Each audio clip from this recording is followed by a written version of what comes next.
Começando um novo projeto chamado Potter Entrevista. A gente vai fazer o seguinte: vamos entrevistar pessoas que pensam completamente diferente ou parecido, ou seja, a gente vai tentar ouvir as pessoas. Olha só que difícil, cara, ouvir seres humanos hoje em dia. Só que vai ter um assunto principal. O assunto agora é esse que você está brigando com a sua família, com seus amigos, com seus namorados e namoradas, amantes e não amantes, colegas de trabalho. O assunto é a eleição mais difícil da história do Brasil, a eleição de segundo turno entre Bolsonaro e Fernando Haddad. Aí é o seguinte, a gente vai pegar uma pessoa, vai conversar e ela vai falar o que quiser, certo? Aí você escute e veja se a pessoa tá certa ou se a pessoa tá errada. Daqui a pouco ela falou alguma coisa que você, opa, eu não prestava atenção nisso aí. Ou daqui a pouco ela falar uma coisa que vai falar assim, meu Deus, que idiotice é essa? Certo? A primeira pessoa é Felipe Moura Brasil, analista, jornalista do site O Antagonista e também da rádio Jovem Pan. Ligando pra ele agora. Alô? Felipe. Oi, tudo bem, Luciano? Como é que tá, meu? Beleza? Tudo certo. Obrigado por ligar, cara. Desculpa, obrigado por atender.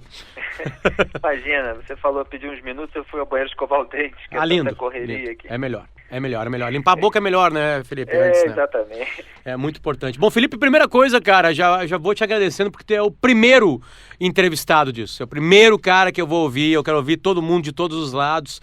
Se fossem vivos os maiores ditadores, os maiores políticos da história da humanidade, eu queria conversar com eles. Queria saber o que eles pensavam, por que eles faziam aquilo. Eu não sei se tu tem essa mesma vontade. Eu tenho, claro, mas a gente já tá gravando? Já estamos gravando, já. Ah, já estamos gravando, então gravando. Vamos com tudo. Tá tudo certo. Felipe, a primeira pergunta... Gosto de saber todos os lados, aliás, antes de tirar qualquer conclusão sobre qualquer tema, né? Que é uma coisa que tem faltado muito no debate público brasileiro. As pessoas têm conclusão sobre todos os temas sem ouvir lado nenhum, né? Só o lado que interessa.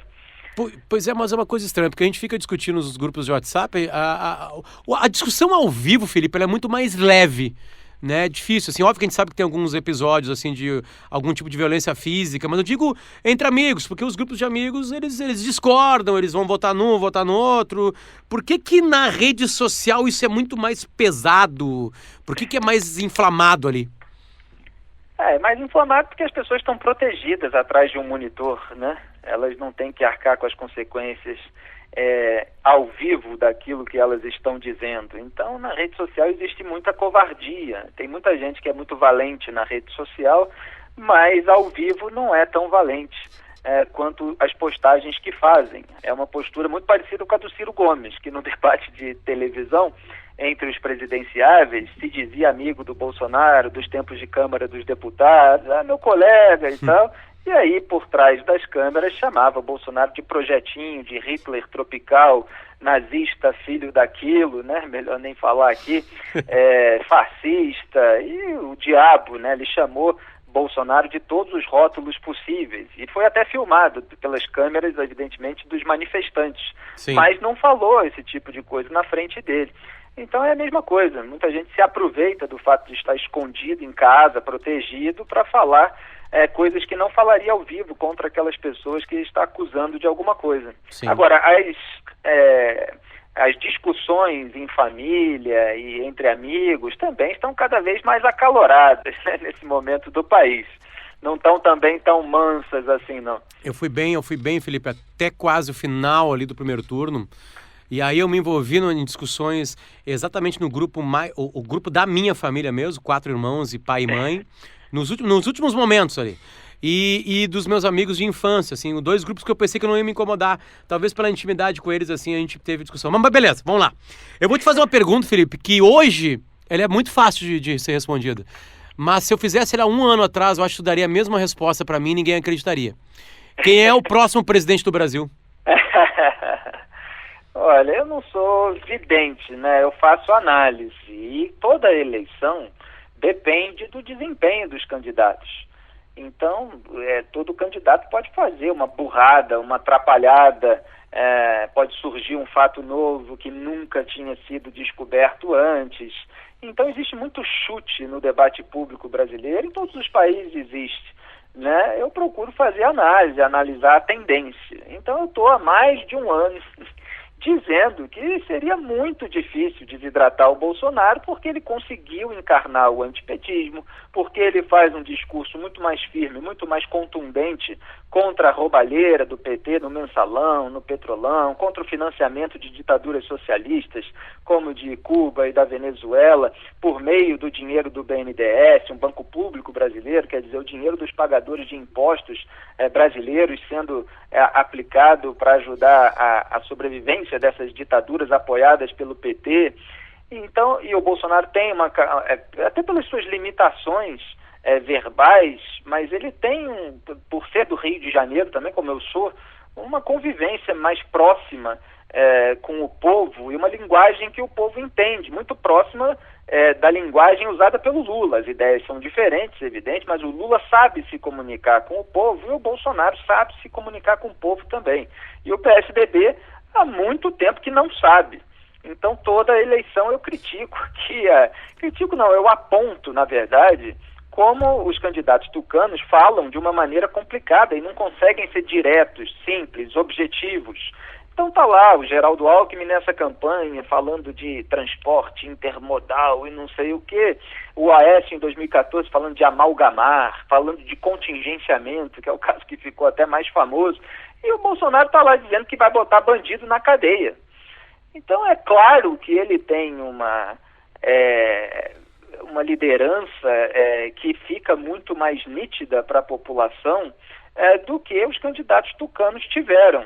E eu acho que a campanha do Geraldo Alckmin, inclusive, errou muito, né? Errou completamente ao mirar só no Bolsonaro, em vez de tentar antagonizar com o PT. Todo o tempo de TV do Alckmin foi gasto para fazer ataques contra o Bolsonaro, que descontextualizavam também as situações originais, tentando colocar as mulheres contra ele, os pobres contra ele. Inclusive, o Bolsonaro ganhou até direito de resposta num desses casos, porque a Justiça Eleitoral considerou que o Alckmin usou um trecho do Bolsonaro dizendo que não votou a favor da PEC das domésticas e tirou as alegações. E aí a campanha do Alckmin perguntou: o que você tem contra pobre? Ainda carregou nas tintas nesse sentido. E muitos projetos no Congresso Nacional, eles têm títulos muito bonitos que parecem que são em defesa de minorias, etc. E quando você vai ler o texto, tem uma série de pegadinhas que na verdade não representam aquilo. Então você tem que ouvir as alegações dos parlamentares. E o Alckmin fez a mesma coisa no caso da Maria do Rosário, em que era uma discussão sobre a redução da maioridade penal, e o Bolsonaro estava defendendo que um estuprador e assassino de mulher fosse preso, e a Maria do Rosário estava defendendo a simples aplicação do Estatuto da Criança e do Adolescente, quando o sujeito é apreendido só por no máximo 3 anos. E ela chamou ele de estuprador antes de ele ter uma reação destemperada. O Bolsonaro já teve várias reações destemperadas. Uma coisa é você criticar as reações destemperadas que ele teve, né? A Maria do Rosário chamou ele de estuprador, ele perguntou: tá me chamando de estuprador? Ela: sim. E aí ele teve aquela reação de chamar ela de vagabunda. Agora, se você não mostra o contexto, você mostra um homem chamando uma mulher de vagabunda, uma deputada petista, e você tenta associar isso a homens que maltratam mulheres e colocar as mulheres contra eles, você está distorcendo a história, que é muito como o João Santana, ex-marqueteiro do PT, fazia. Então, o eleitorado antipetista já havia migrado do PSDB, no caso a candidatura do Alckmin, para o Bolsonaro, e o Alckmin ainda carregou nas tintas contra o Bolsonaro, criou uma rejeição contra ele. Eu comentei logo nas primeiras propagandas divulgadas pela campanha tucana que com aquele discurso, o máximo que o Alckmin conseguiria fazer era conseguir votos para o PT, não para o próprio Alckmin. Que foi o que aconteceu. Que foi exatamente o que aconteceu. Então, assim, eu faço análise, né?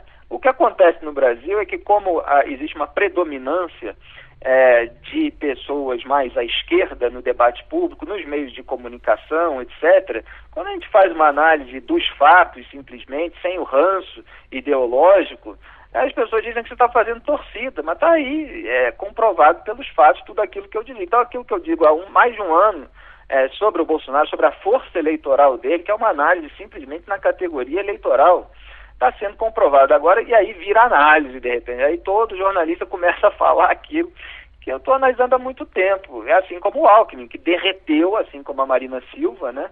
Não tanto quanto a Marina, mas derreteu de uma maneira absolutamente vexaminosa para um candidato de um partido grande como o PSDB, que está num momento muito frágil, também elegeu menos deputados federais do que outros grandes partidos. Felipe, a tua análise no começo era sentir que a população abraçaria qualquer pessoa que viesse e passasse, pelo menos, para a população algo de vou resolver o problema da segurança? Esse era o âmago da dor brasileira? É uma soma desses fatores que eu falei. Não é só o antipetismo. Antipetismo, a preocupação com a segurança pública, essa bandeira, e uma linguagem também simples e direta, que não aparente você ter sido lapidado por um marqueteiro.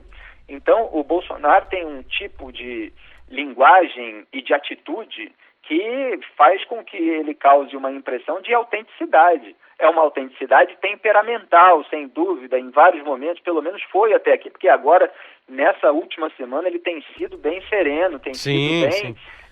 Lulinha, paz, amor. Bolsonaro, paz, amor.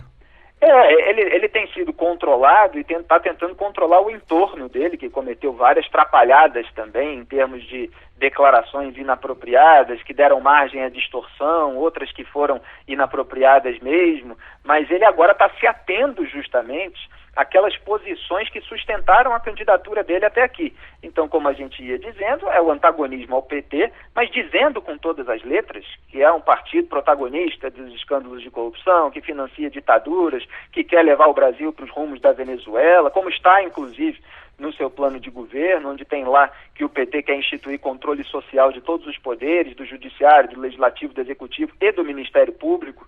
Então, as declarações que o José Dirceu deu recentemente, elas ecoam no plano de governo do PT, ao contrário de bobagens ditas pelo general Hamilton Mourão, vice do Bolsonaro, que foram declarações de improviso que não constam em programa de governo nenhum e que foram desautorizadas pelo Bolsonaro, que manda na chapa dele, ao contrário do Haddad, que é um poste do Lula, que tem ido se consultar semanalmente com o Lula. Primeiro dia da campanha, no segundo turno, ele foi lá para a cadeia para receber ordem e orientação. E o Bolsonaro, obviamente, está explorando isso porque é uma simples constatação dos fatos. Então, contra os petistas, não é preciso que se minta nem se distorça nada. É só apontar aquilo que eles fazem. E o Haddad não desautorizou o Dirceu. Na entrevista para o Jornal Nacional, ele disse simplesmente que discorda da formulação da frase do Dirceu sobre o PT vai tomar o poder, o que é diferente de ganhar a eleição. E, no entanto, está tudo lá no plano de governo petista. Bom, Felipe, qualquer discussão que adentre nisso no Brasil acaba em algumas palavras, assim. É uma coisa engraçada, cada tema brasileiro tem algumas tags, né? E a eleição tem algumas tags, assim, para quem ataca, por exemplo, o Bolsonaro. E falo ele porque ele é o grande favorito para ganhar a eleição no segundo turno, né? E duas tags que aparecem muito, uma delas muito mais que a outra, é fascismo e nazismo. Né, se fala muito isso, assim, que se o Bolsonaro ganhar, o Brasil vai virar uma ditadura, o Brasil vai ter um presidente fascista que vai exterminar minorias e tudo mais. Para essas pessoas que acham isso, o que se fala? Como é que se entende? E até para aquele cara que daqui a pouco tem medo de uma votação em cima dele, ou tem medo, nem vota nele, mas tem medo que aconteça algo, entre aspas, mais sério. Qual é a tua opinião sobre isso? Bom, o próprio Bolsonaro estava respondendo à Jovem Pan agora há pouco a respeito disso, garantindo que acredita na democracia, que defende a democracia, inclusive que vai respeitar o resultado das urnas, mas obviamente preocupado com tantas denúncias de fraude, mas dizendo que acredita que a Justiça Eleitoral vai tomar providências em relação a isso. Agora, é o seguinte, fascista e nazista virou simplesmente um rótulo usado por militantes e até pelos inocentes úteis que caem no papo dos militantes contra adversários que eles não gostam.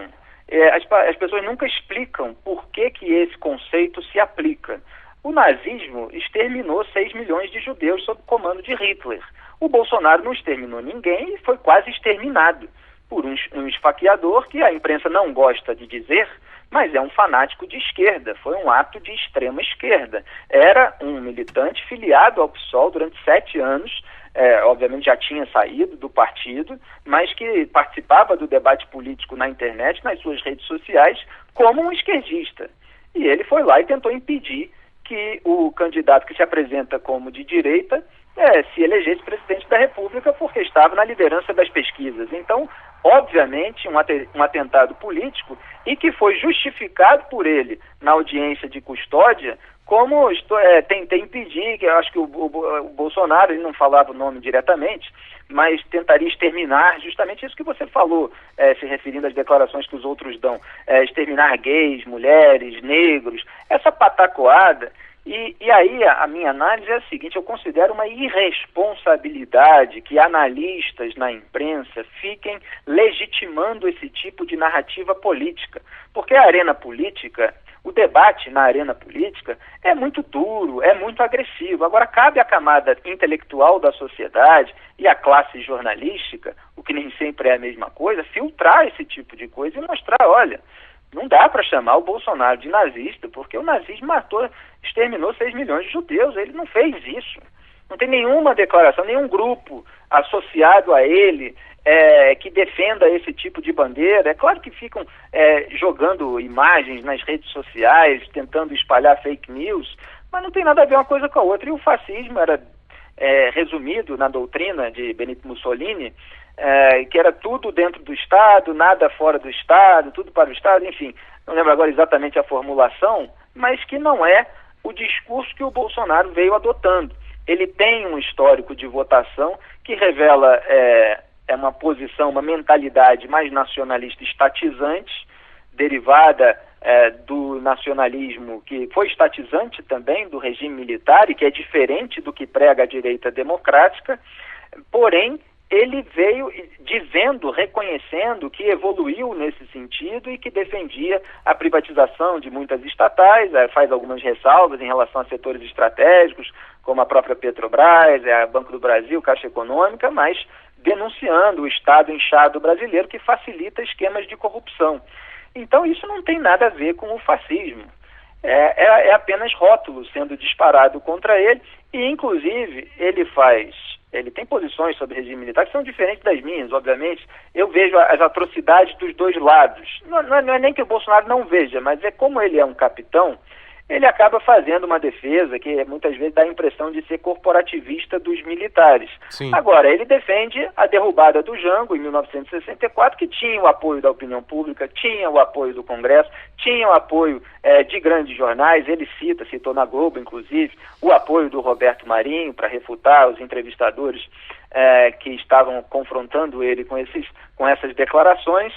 Então, existem muitas nuances em relação aos regimes militares. O que aconteceu em 64 é diferente do que veio depois, e ele tem posicionamentos ali de acordo com a visão militar. Agora, ele tinha 9 anos em 1964. Ele não participou daquilo, ele não comandou sessões de tortura. Hein, Felipe? Eu tenho certeza que tem gente que vai votar no Haddad te ouvindo e sabe que existe um favorito para esse segundo turno, e tá apavorado, assim. Eu queria que tu falasse com essa pessoa, com esse votante, que tem certeza que a partir do primeiro dia de janeiro de 2019 o Brasil entra numa ditadura, em algo que as liberdades serão tolhidas.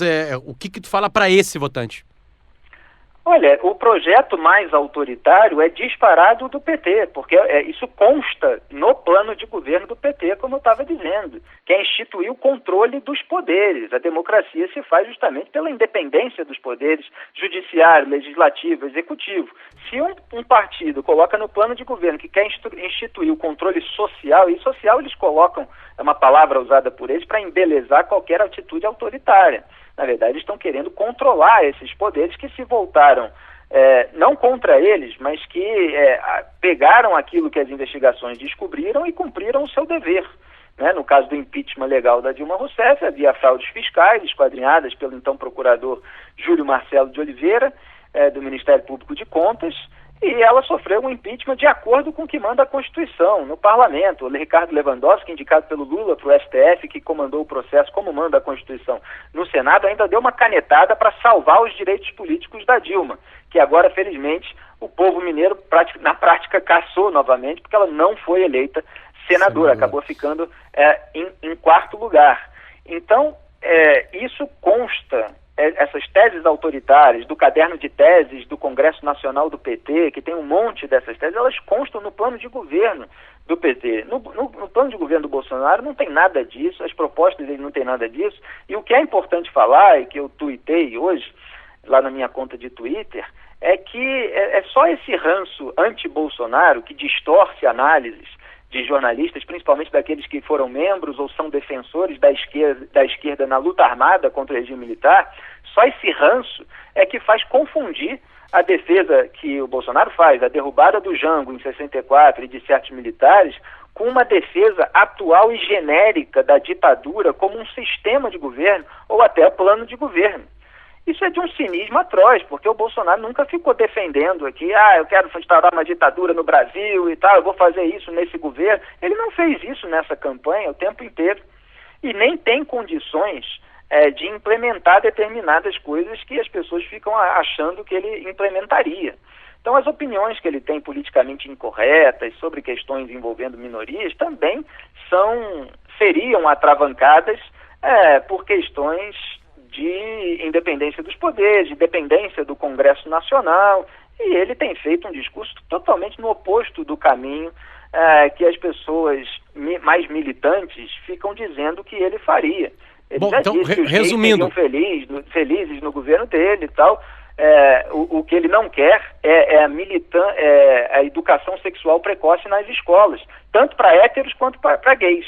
Então ele tem feito essa distinção do que é você combater a militância que quer doutrinar ideologicamente crianças e você ter preconceitos contra gays que ele diz que não tem.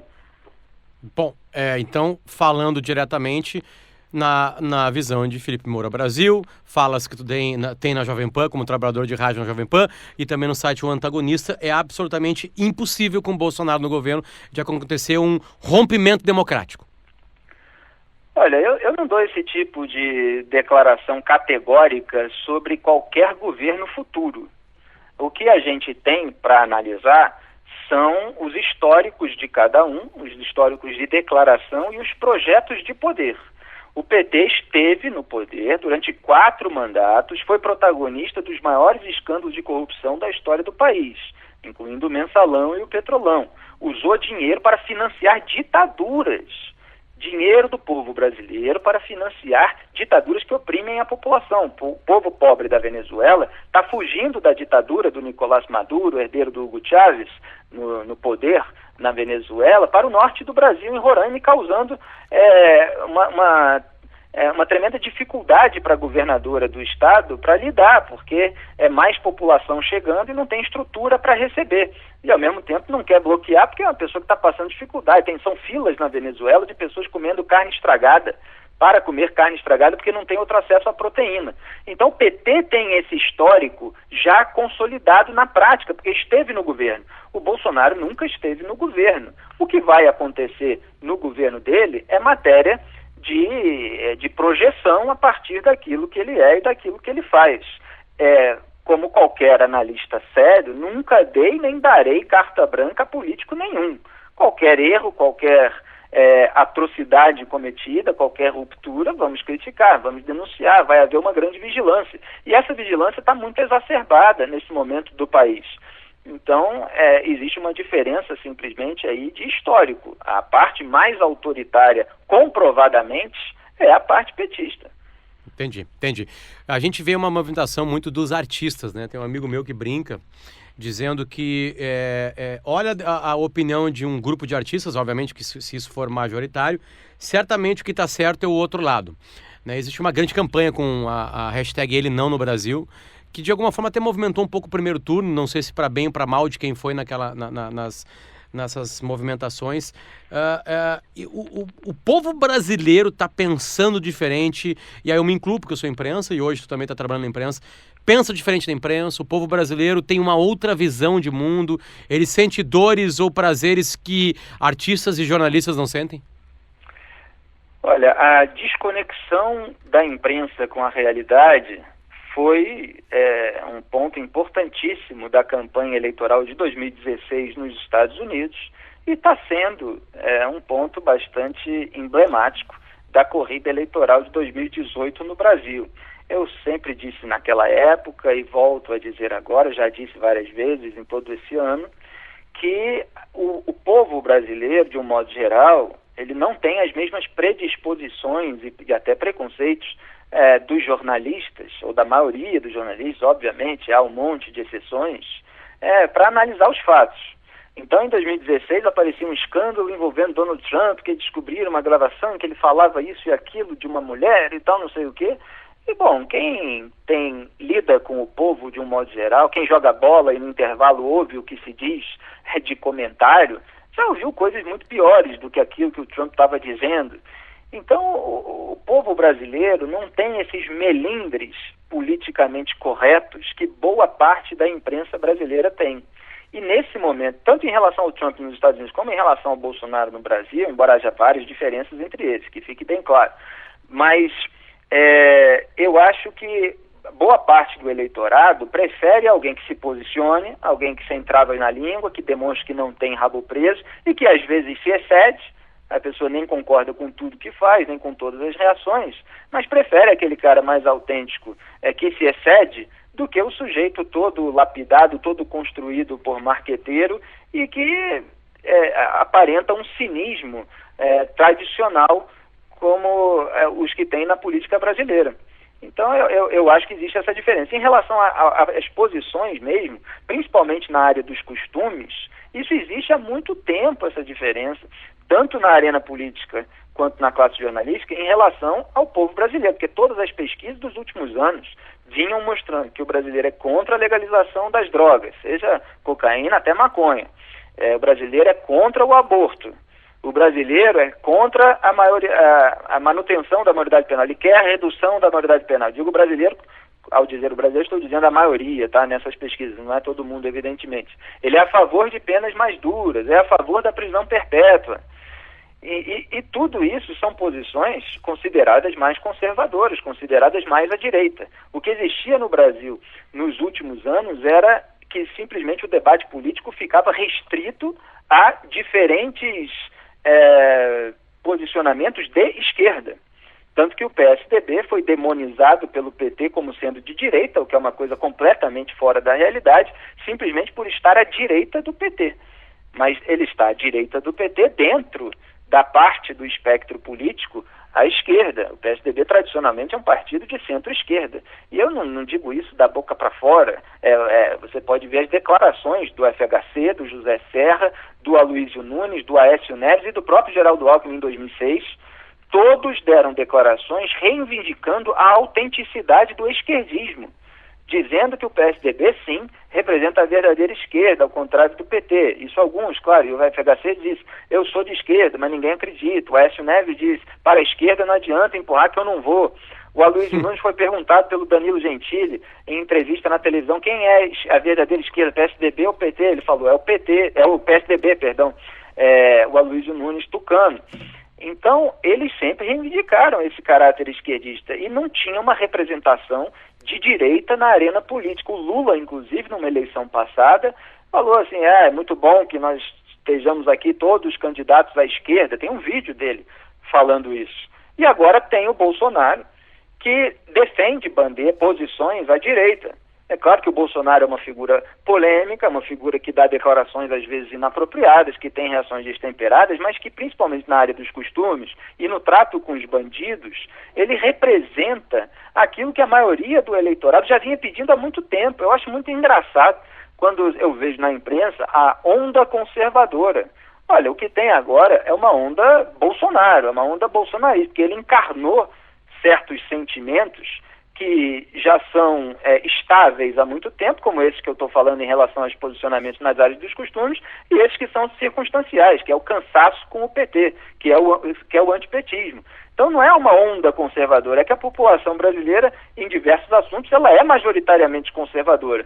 E o Bolsonaro está surfando nessa onda porque não havia representatividade política para aquilo que o povo crê, aquilo que o povo acredita. E foi preciso furar esse bloqueio às ideias de direita, às ideias conservadoras, e houve uma importância muito grande para isso com o advento da internet. Sim. E principalmente das redes sociais, porque aí todas essas pessoas e intelectuais puderam se expressar furando o bloqueio que os editores dos grandes veículos de comunicação impunham, porque boa parte da esquerda é autoritária há muito tempo, e eu sou um jornalista com essas ideias, com várias coisas aqui que eu estou falando mostram, eu não tenho esse ranço antidireitista que a maior parte dos jornalistas tem.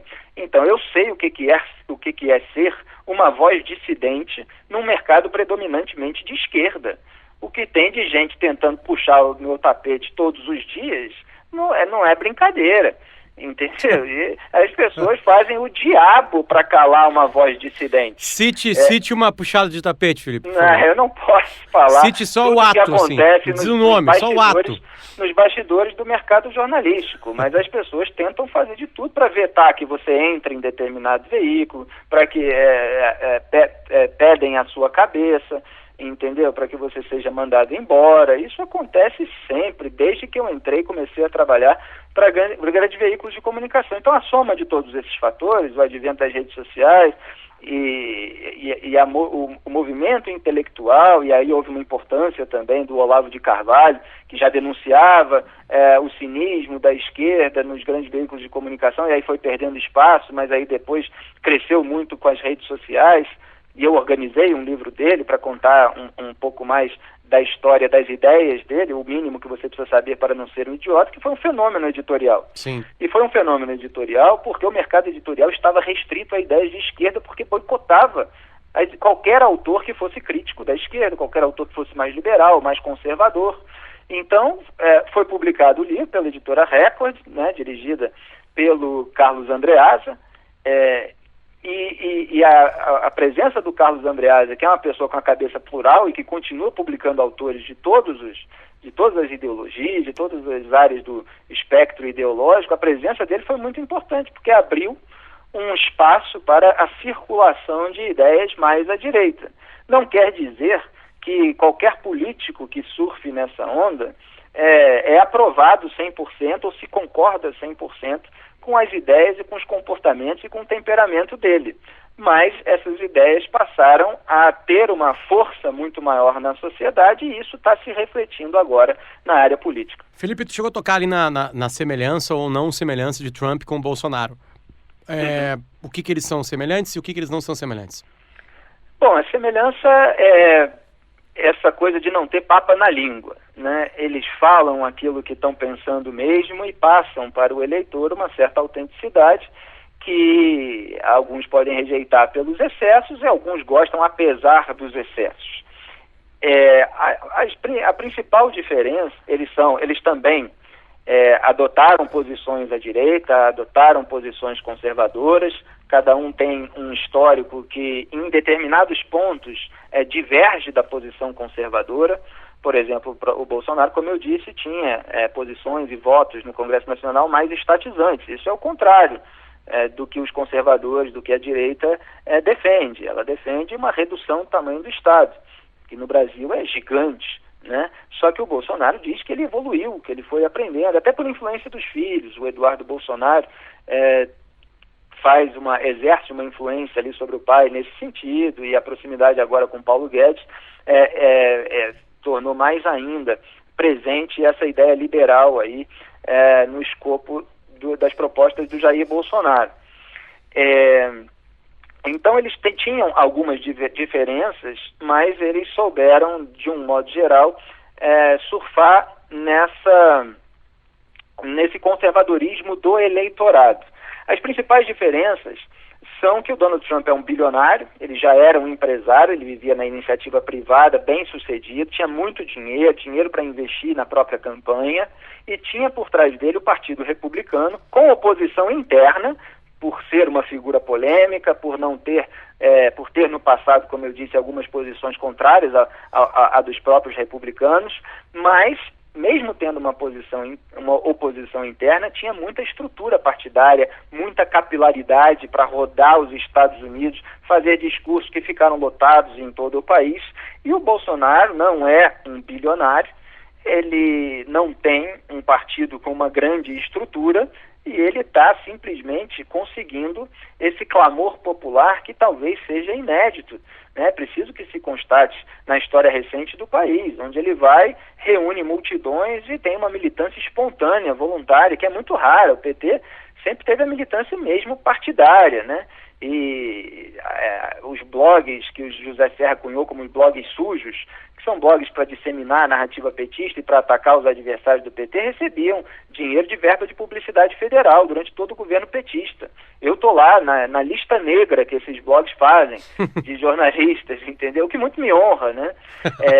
Então, eles recebiam a mortadela federal para dar a opinião que era uma opinião apropriada aos interesses do partido. Então, o Bolsonaro conseguiu uma popularidade muito grande sem dinheiro e sem capilaridade, máquina partidária. O Donald Trump tinha isso a seu favor. Só que agora o Bolsonaro conseguiu 46% dos votos, aí agora voltando aqui para o quadro eleitoral de segundo turno, para a sua primeira pergunta, 46% dos votos, quer dizer, ele precisa manter isso e precisa conseguir, para garantir a vitória completamente, mais 4 pontos, né? E isso é muito pouco. Agora, vai ter... o Haddad conseguiu 29 e pouco por cento dos votos, e o Ciro, somando com o Haddad, dá cerca de 40%. Então, o Bolsonaro conseguiu ter mais do que o Haddad e o Ciro somados. E nem sempre a transferência de um candidato mais à esquerda, como o Ciro, é total para o candidato da esquerda que passa para o segundo turno. Pode ser que tenha eleitores do Ciro que vão votar no Bolsonaro também, embora a maior parte tenda a votar no Haddad. Mas tá pintando um de onde 60, o Haddad 40? vai tirar os outros eleitores para alcançar o Bolsonaro? Aí eu imagino que ele vai focar muito no Nordeste. Sim. Ele vai tentar muito praticar aquele terrorismo eleitoral do PT das outras eleições. Ele já fez isso no debate da Globo da semana passada, dias antes da votação do primeiro turno. Ele falou que o Bolsonaro ia cortar o Bolsa Família, que ia aumentar imposto para pobre, e isso que o Bolsonaro está diariamente desmentindo nas redes sociais, e agora acabou de desmentir numa entrevista, dizendo que o Haddad é um mentiroso. Falou com todas as letras que ele não vai, que a proposta dele, do Paulo Guedes, isenção de imposto para quem ganha até R$5.000, que ele vai manter o Bolsa Família e que o que ele vai combater são os desvios e fraudes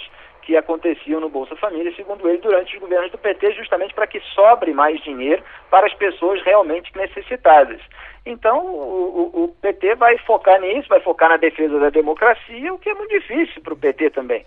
Porque depois de mensalão, que é simplesmente esquema de compra com dinheiro sujo de parlamentares, como é que você posa de defensor da democracia se o seu partido praticou isso, né?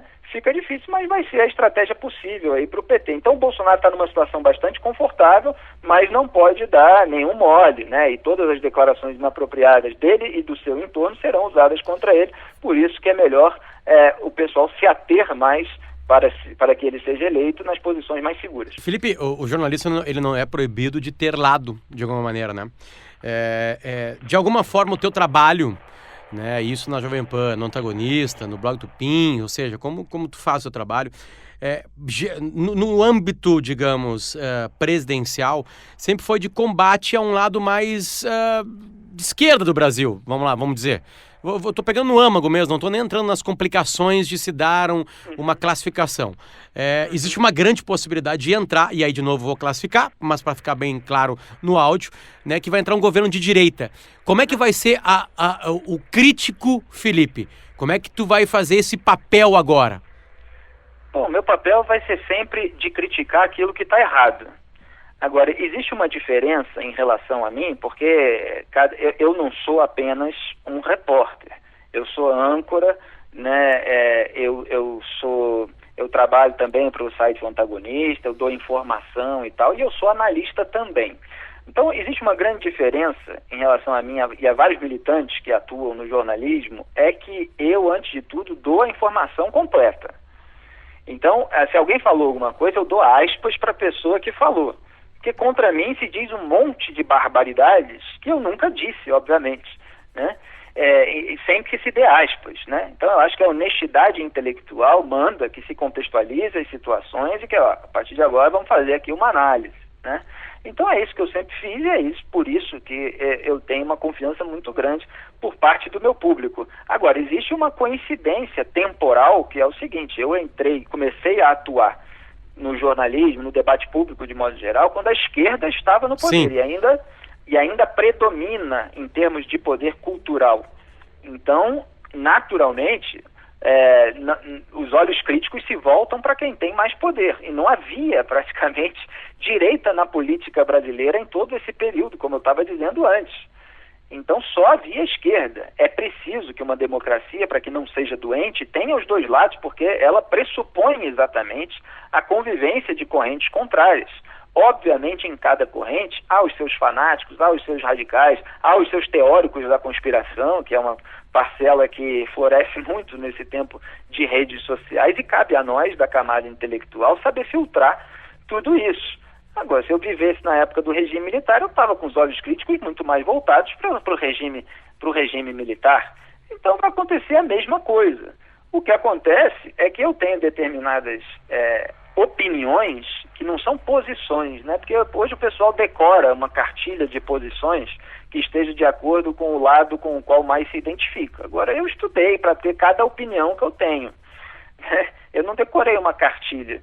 Então, eu argumento, e eu argumento muitas vezes de um modo diferente do que outras pessoas argumentam quando têm determinadas posições sobre todas as questões de segurança pública, violência, drogas, aborto, qualquer coisa nesse sentido. Então, a minha análise vai ser sempre a análise dos fatos, e eu nunca me deixo contaminar, embora a militância contrária sempre acredite que quem faz a análise dos fatos está fazendo a militância adversária a ela, né? Qualquer preferência circunstancial que eu tenha por qualquer coisa não contamina a minha análise dos fatos.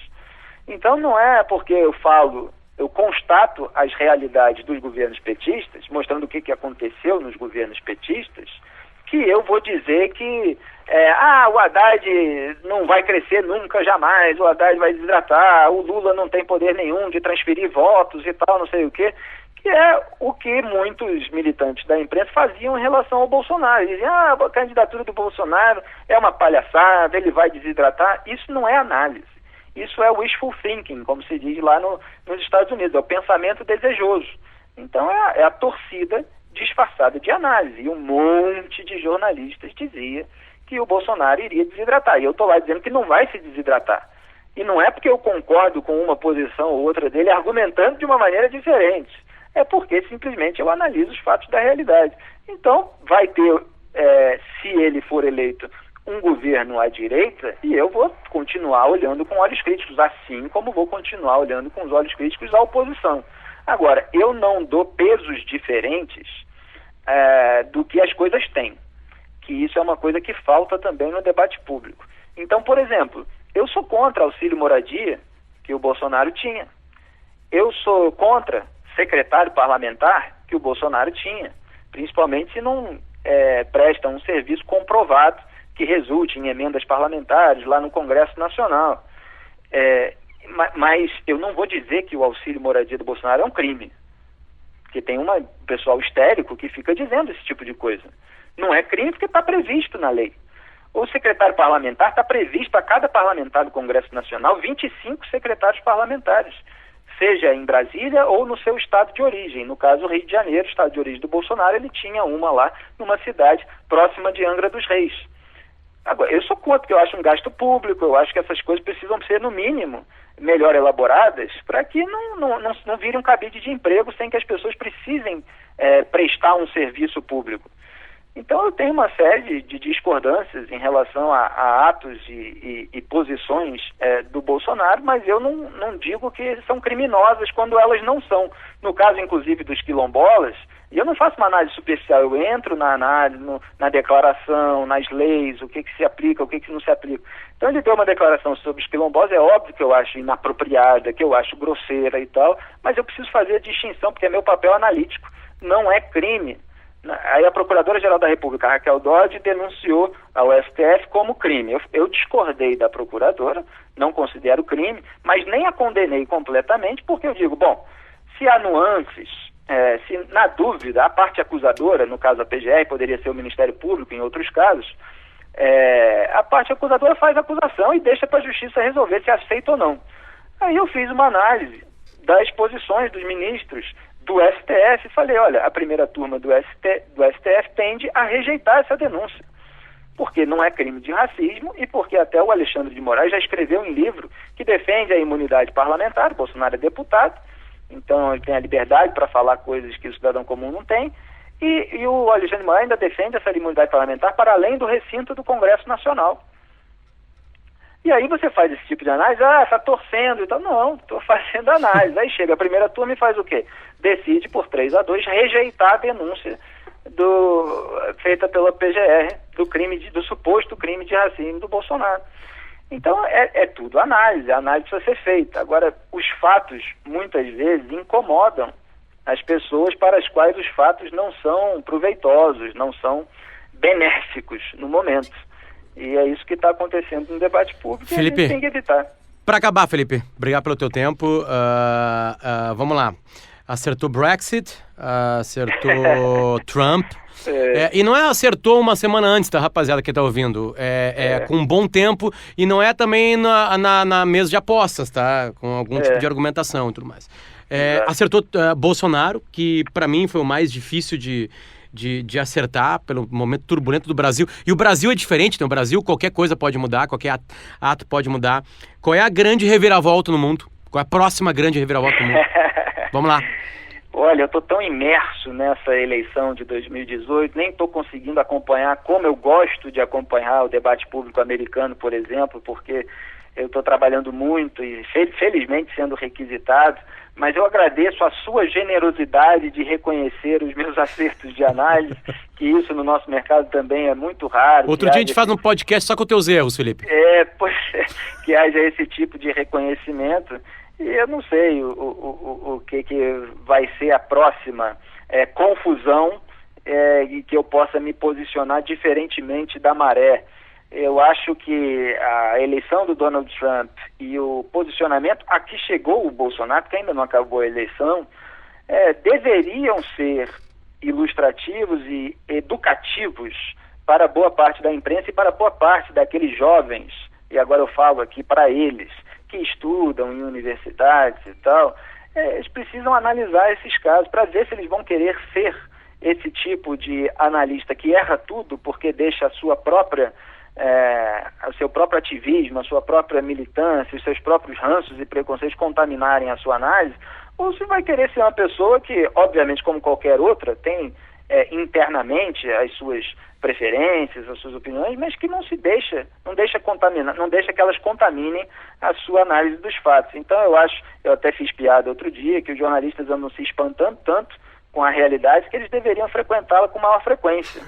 E é isso que eu falo. Eu acho que tem, só para encerrar, conta a meu favor o fato de eu ser do Rio de Janeiro, porque às vezes eu vejo aqui uma vida um pouco longe da pobreza em determinados setores de São Paulo, por exemplo. E eu cresci no Rio não tem para onde você não conviver com pessoas simples, com pessoas humildes. Eu nasci perto da favela, eu cresci jogando futebol com as pessoas que moram na favela, jogando tênis, jogando altinha na praia, futevôlei. Eu convivo com essas pessoas. E eu sei muito bem diferenciar o que são frases duras, humor macabro, com declarações politicamente incorretas, de falta de caráter. Porque pessoas muito melindrosas e elitizadas, às vezes consideram maus modos falta de caráter, e isso não é verdade. Não é verdade, e é preciso que se faça esse tipo de distinção. Agora, fazer essa distinção incomoda muita gente, Luciano. Muito obrigado, Felipe Moura Brasil, pelo teu tempo aqui com a gente. É o primeiro episódio de Potter Entrevista, assunto Bolsonaro versus Haddad. Obrigado pelas tuas explanações e paciência com a gente aqui. Valeu! Muito obrigado a você, Luciano. Sempre uma ótima oportunidade de esclarecimentos e uma honra. Um abraço, valeu. Um abraço a todos os ouvintes. Até mais. Até mais. Bom, tá aí, Felipe Moura Brasil. Obrigado pelo papo com a gente aqui. Lembrando que essa entrevista que você está ouvindo não teve absolutamente nenhum corte. Nada foi cortado da entrevista. Elas têm alguma edição, uma edição para somar coisas e não para cortar coisas. Tudo que o Felipe falou está aqui dentro e assim será sempre. Na produção e edição, Carlos Couto. A gente volta a qualquer momento com mais um Potter Entrevista.